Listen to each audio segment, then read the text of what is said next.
ಕಳೆದ ಒಂದು ವಾರದ ಹಿಂದೆ ಕಾಗಿಮಡು ಗೇಟ್ ಬಳಿ ಹರೀಶ್ ಎನ್ನುವವರ ಮನೆ ಮುಂದೆ ಮಲಗಿದ್ದ ನಾಯಿಯನ್ನ ಚಿರತೆಯೊಂದು ಹೊತ್ತೊಯ್ದಿತ್ತು.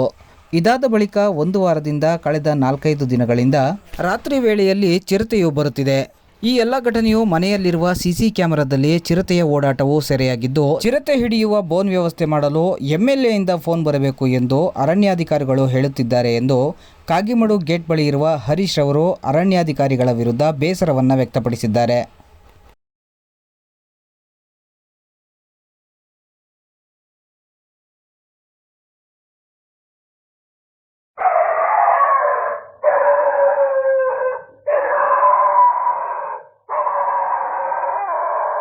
ಸರ್ ನಮಸ್ಕಾರ.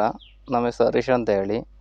ಇಲ್ಲಿ ಸುಮಾರು ಒಂದು ವಾರ ಮುಂಚೆ ಒಂದು ಸತಿ ಬಂದಿದ್ದಾಗ ತಿರ್ಗಾ ಫಾರೆಸ್ಟ್ರು ಫೋನ್ ಮಾಡ್ದು.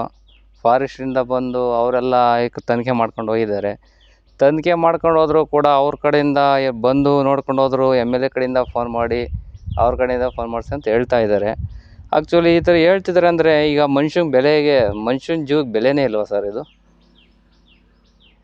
ಏಕಡೆ ಅಂದರೆ ಈಗ ನಮ್ಮ ಮನೆ ಹತ್ರ ಸುಮಾರು ಒಂದು 8-10 ಜನ ಇದ್ದಾರೆ, ಮಕ್ಕಳು ಕೂಡ ಇದ್ದಾರೆ.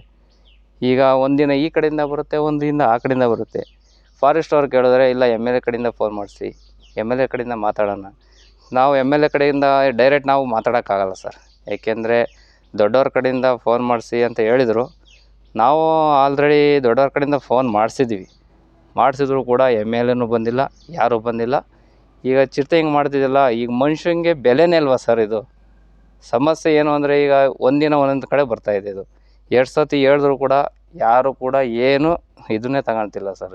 ಈ ಒಂದು ವಾರದಿಂದ ಎಷ್ಟು ಸತಿ ಬಂತು ಸರ್? ವಾರದಿಂದ ಸುಮಾರು ಒಂದಿನನೂ ಬಂದಿರಲಿಲ್ಲ. ತಿರ್ಗಾ ಒಂದು 4-5 ದಿನ ಬರ್ತಲೇ ಇದೆ ಸರ್. ಇದು ಸೇರಿ 3 ಸತಿ 4 ಸತಿ ಬಂದಿದೆ ನಿನ್ನೆ ರಾತ್ರಿಯಿಂದ. ನಿನ್ನೆ ರಾತ್ರಿ ಸುಮಾರು ಒಂದು 11:30ಗೇನೋ ಬಂದಿದೆ. ಮೊದಲು ಬಂದಿದ್ದು ಒಂದು 8:45ಗೇನೋ ಬಂದಿತ್ತು.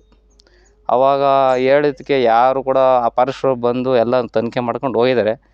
ಬಟ್ MLA ಕಡೆಯಿಂದ ಫೋನ್ ಮಾಡಿಸಿ, ಅವ್ರ ಕಡೆಯಿಂದ ಫೋನ್ ಮಾಡಿಸಿ ಅಂತ ಹೇಳ್ತಾ ಇದ್ದಾರೆ.